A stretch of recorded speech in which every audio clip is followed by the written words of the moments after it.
Teman-teman, kalian mungkin pernah atau sering mendengar kata coding. Sebuah kegiatan yang tampak seperti mengetik kode-kode yang banyak dan rumit. Jadi, apa itu coding? Coding adalah proses penulisan perintah kepada sebuah komputer menggunakan bahasa yang bisa dimengerti oleh komputer. Coding bisa disebut juga sebagai programming atau proses membuat program komputer. Untuk apa kita membuat program komputer?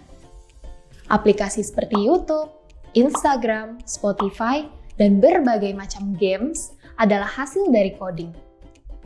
Saat ini, kita pasti selalu menggunakan program komputer untuk kegiatan sehari-hari. Tanpa program komputer, setiap benda elektronik yang kita gunakan hampir pasti tidak akan bisa digunakan. Lalu, bagaimana cara membuat sebuah program komputer? Seperti yang disebutkan tadi, sebuah komputer hanya memahami bahasa tertentu, yaitu bahasa pemrograman. Bahasa pemrograman inilah yang digunakan untuk membuat berbagai macam aplikasi atau program komputer.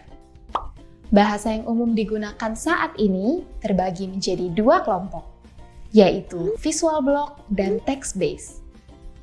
Bahasa pemrograman Visual Block digunakan untuk membuat sebuah program komputer dengan cara menyusun blok-blok yang tampak seperti puzzle. Di dalam setiap blok ini, terdapat sebuah instruksi atau kode spesifik.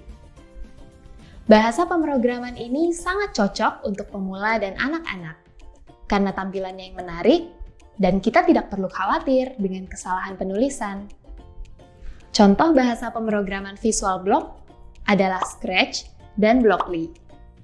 Sedangkan bahasa pemrograman berbasis teks atau text-based adalah bahasa pemrograman yang digunakan dengan mengetikkan setiap baris perintah atau kode tertentu dengan aturan penulisan tertentu.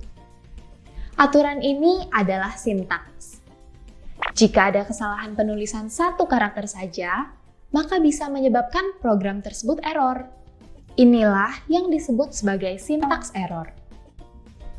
Contoh bahasa pemrograman berbasis teks adalah Python, Java, C++, dan masih banyak lagi.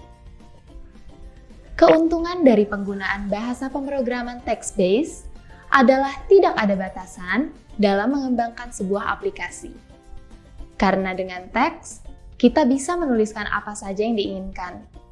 Dengan kata lain, jika kita mampu membayangkan program apa yang ingin kita buat, maka kita bisa mewujudkannya menggunakan bahasa pemrograman berbasis teks.